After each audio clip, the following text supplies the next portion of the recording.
Chris, good afternoon. You're in the game, man. Hey, how we doing? Hey, first day in pads here in T-Town. This team's looking Well, pretty solid. Well, it's that time, and certainly working your way into, pads and taking that next step. You work your installs and you work through those steps, and people think that everybody's getting ready for week one and all that, but you're really getting ready for the season this time of year. And working your way into pads is always a challenge now with the limited amount of time you have in pads leading up to this in spring, and of course the limited amount of activity you can have in pads in fall practice. Well, and certainly when you talk about this football team, it's just simply amazing. I thought Sark, when he rolled out on Saturday morning, I don't know if you've had a chance to go back and listen to it, but I was highly impressed with a lot of things that he said in 17 minutes. Nick Saban only gives us one chance to talk to the coordinators, but highly impressed with what Sark and Pete Golding both had to say here in T-Town. Well, listen, they're good coaches. Sark's been around a while. He's been around this program. So both of them, they've been well-schooled. They're not going to reveal a lot, but they'll certainly say, some things that are probably are intriguing to fans. It's, there's not a whole lot. I really don't pay attention to that because I know a lot of these coaches, and I talk to them, behind the scenes, and Sure. You get more information. That you talking to these guys, they're not going to reveal anything. They're going to talk in generalities, and most people are encouraged. You're not going to call players out, or if you're trying to send a message, you may do that. But I think I think this team is locked and loaded, ready to go. I think they're not only motivated, but I think they've got a little bit of an edge to them. They have since the spring when I spent a little time there, and I can only imagine and kind of sense from them that they're ready to get after it. And, they've got the type of schedule to where they could get better. They're going to have to challenge themselves internally, and I expect them to do that.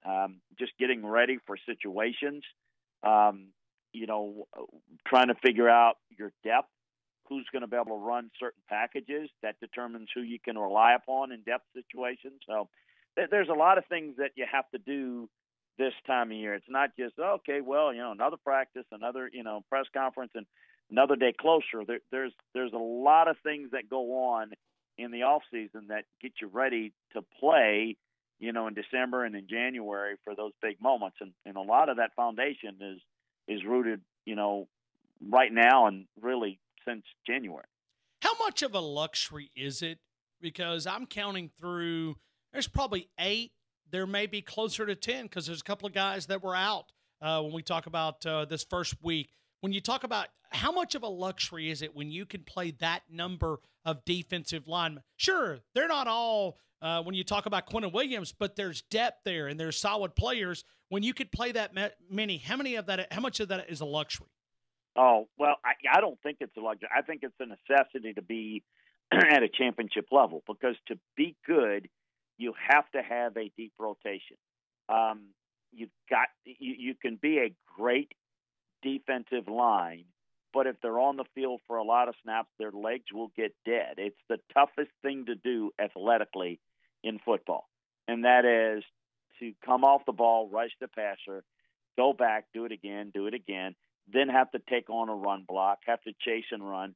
That's a tough thing to do. And you can take the 4 best defensive linemen in the country, put them on one team, and if they don't have a rotation behind them, they're going to look very average by the year's end, and they're going to look very average in the fourth quarter in a lot of games, particularly against really good opponents, because they're not the same player when their legs are dead. And you can't condition yourself. No one can condition yourself to the point where you're going to be that explosive as opposed to if you've got far less reps and you can be that much fresher in the later stages of the game. And that's why I've always preached and talked about it's called complementary football for a reason.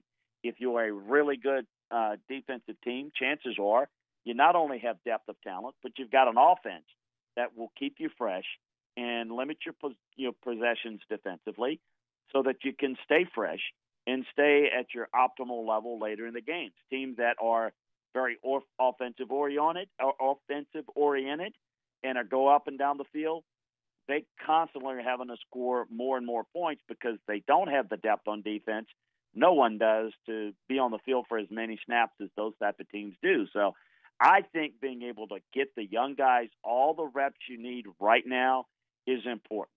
Then you can start to learn on what it is or their shortcomings. Where you need to get them improved, because they're all areas where you have to improve upon. But there's some areas that you can say, look, in this package, he's not going to be all that helpful. We're going to have to, go with X, Y, and Z. And you have to look at those options right now as you prepare for the season and you go through your installs. And that's why you go through this process. As you go through those installs, you see who's picking it up, who knows what they're doing, who it doesn't get it, and why don't they get it? Are they seeing it in the classroom but not adjusting on the field? Or they're not getting it in the classroom, spending extra time, giving them extra work? It's just like teaching, giving them extra tests, giving them extra film work on their iPad, giving them extra assignments and quizzes for them to figure out what it is that they're not getting and not understanding, and then you get them up to speed. It's no different than a kid that's struggling in math and does some extra work after school to get caught up, or else you get further and further behind. That's the type of things that you do so diligently this time of year, just like you do in the spring, but you really are focused on, okay, you got to get these guys ready to go for these situations, and then you got to move forward. In some cases, this guy's not going to be able to help us as much as we had hoped, and we got to go in a different direction. So the depth there, I think, is one of the real advantages. By the way, I think it's the biggest difference, when you try to separate like a team like Alabama and Georgia. Georgia's loaded. Everybody says, well, Georgia can match Alabama with talent for talent. Some positions they can, but on the defensive line, they're not where Alabama is. And that's one of the reasons why Alabama has been so good for so long. They're good everywhere, but that defensive line is usually very deep and very, very, very good. Pete Golding made a comment that I'm going to ask you about. Joshua McMillan is an engineering student here at Alabama. He's a fifth-year redshirt senior going into his final season here in Tuscaloosa. Very smart football player. Pete Golding talked about it. He said, but what we're trying to get Josh to do is, for one, continue to be that leader, continue to step up. But it really sounded like he was going to, because he kept talking about getting players lined up, not just affecting his player, but affecting the 10 other guys around him. What I kind of took from that Pete Golding, just trying to guess, is it looks like Joshua McMillan may be the play caller, which may free up Dylan Moses just to play football. Well, that's exactly his role.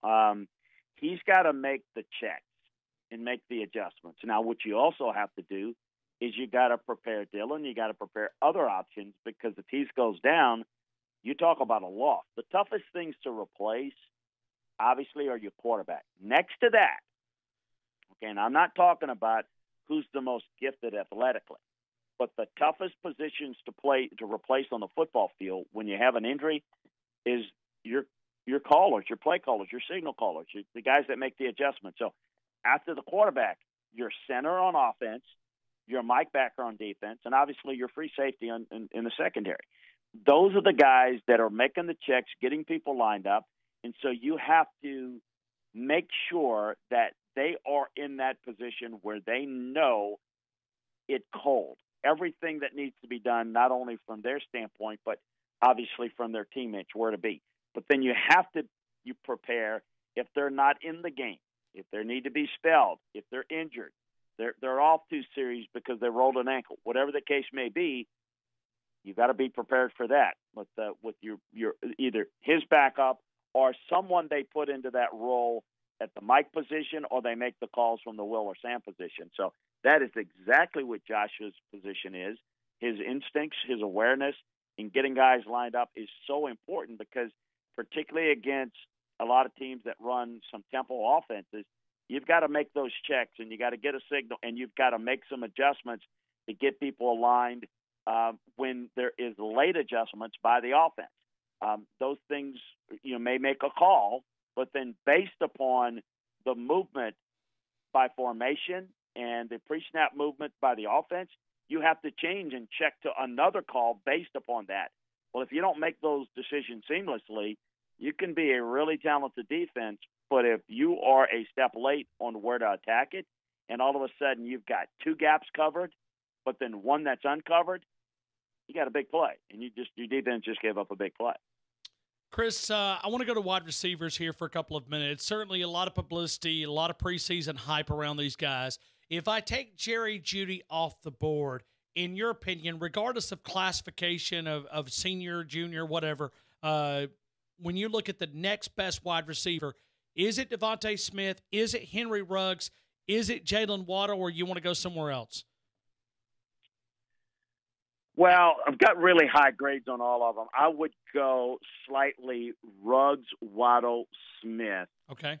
In that order, but they've got very similar grades. They're built a little similarly, and I'd be proud to have any of them, quite frankly. There's not a big gap, what I mean, and that's when you grade players sometimes, between the first and second guy, there's a huge gap.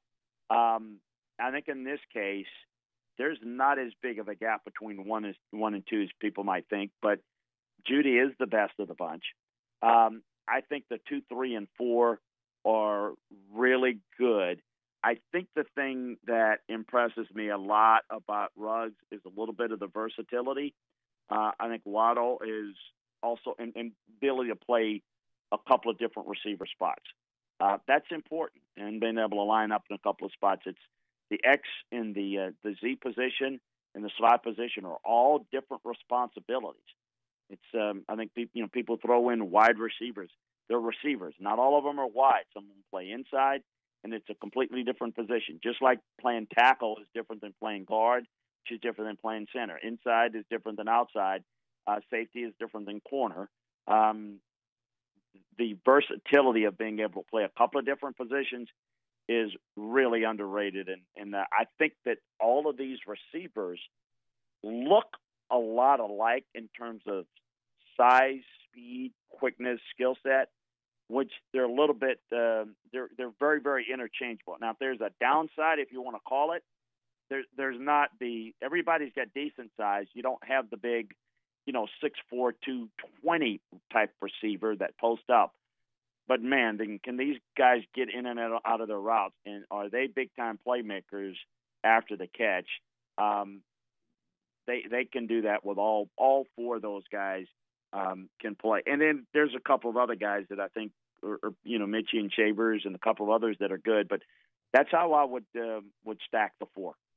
Chris, it's pretty obvious the tight end is not going to be a position of strength for Alabama. You lose Irv Smith. That's a big-time tight end to the NFL.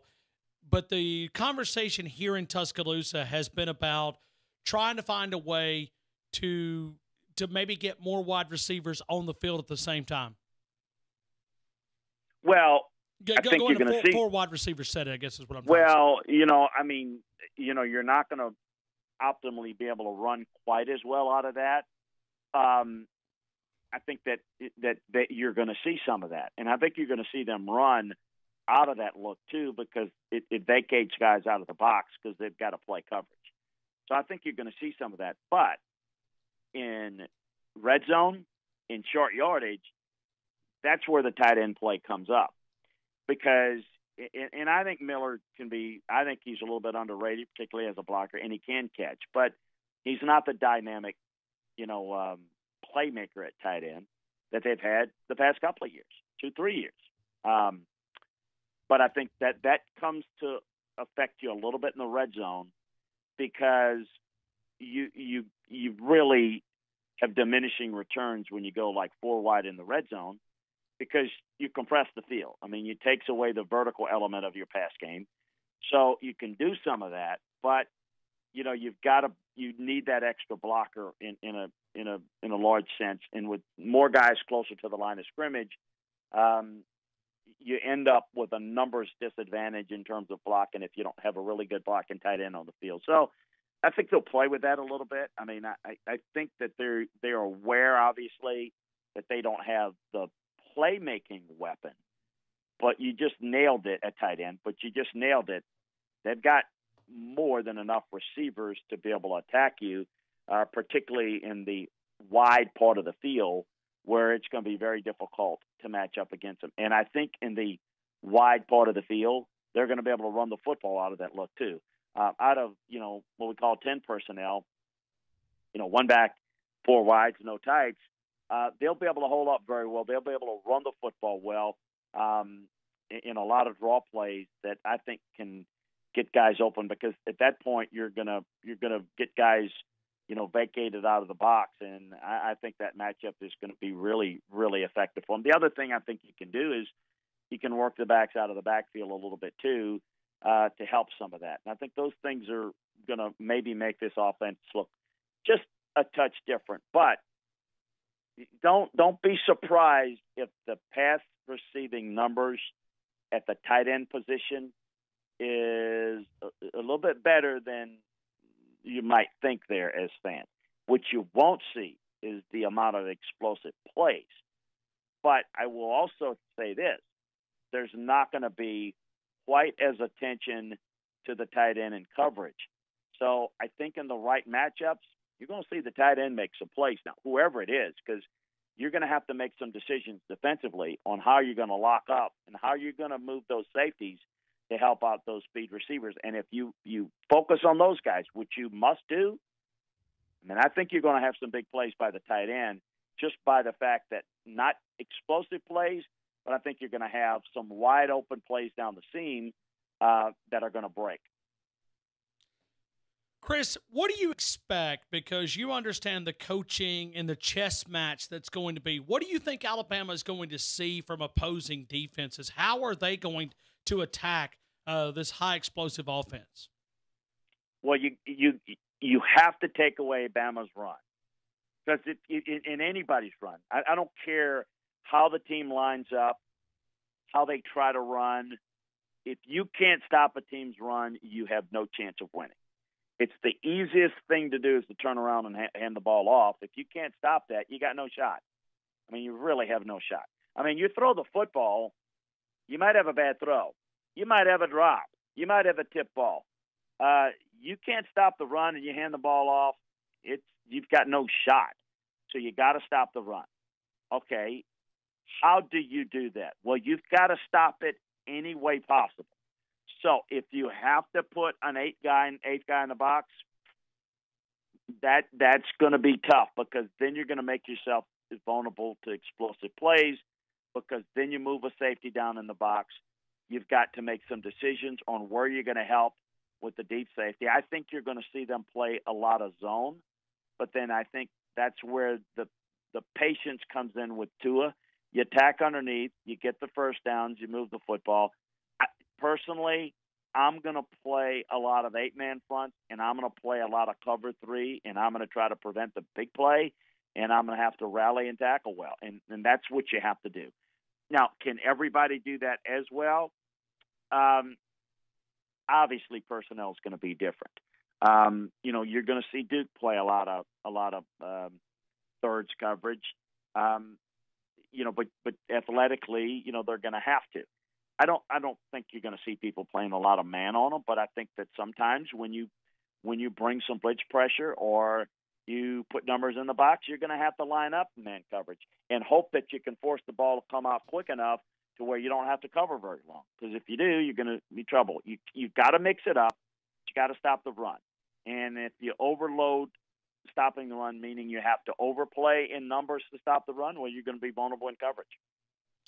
It is Chris Landry. It's LandryFootball.com. You can find the website, Locked On SEC Podcast, and they're talking about Jerry Jeudy comparisons, LSU's new offense, Auburn, Florida, Georgia, Kentucky, injury report, SEC college football, all you can eat. Locked On the Big Ten if you want to cover there. And these are all great listens. LandryFootball.com. Scouting season sale.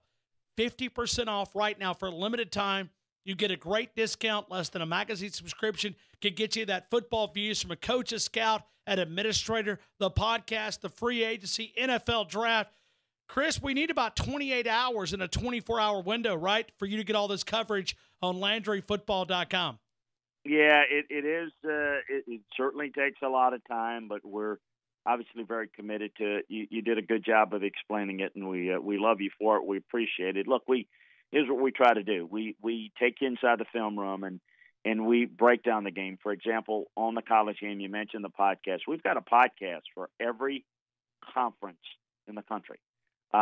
We just happen to have two of them on the SEC, one that's daily and one that's weekly. And we've got a Big Ten one that's daily and weekly. And the others, we have every conference covered. I've got a national college football show that I do that you can find on there, and an NFL show that we do there. So as the season is approaching, as we do every day in our notebooks, we tell you what's going on at practices around the country. Who's looking good, what's happening, kind of cut through the nonsense and tell you what's really relevant. We take you through all of that. We also do that on the NFL side. Obviously, with preseason week number 1, we had the Hall of Fame game last week. I just finished making sure that all of our depth chart grades of every NFL team's up there. So the player grades for every player in the league going into preseason. Why is that important? As you get to roster cuts at the end of preseason, where teams are strong, where teams are a little bit weak, and that really helps. That's how NFL teams do it. That's how I've done it in the league, running personnel departments in the league. So we do it the same way. We do the same thing with college. We've obviously broken down all the rosters. We're getting to the point where we're going to be breaking down the start of these games. We've got week 0, big Miami, Florida game going to start us up, Arizona, Hawaii, and then, of course, everybody's going to be starting a week later. And we're going to be your source to break down the game inside the film room, talk about the personnel, talk about the coaching, and we're going to break it down before. Then, obviously, when it's over, we'll explain the whys. You know, Ryan, everybody knows what happened. Everybody knows they won. Everybody can read the stats. We're going to tell you why. Why were they able to run so well? Why did they struggle to run? Whatever the case may be, we're going to talk about it, explain it so you can see it. The Landry Football Podcast that I do every Tuesday and Thursday, we break down football from a teaching and a clinic standpoint. You know, I've gone through every position.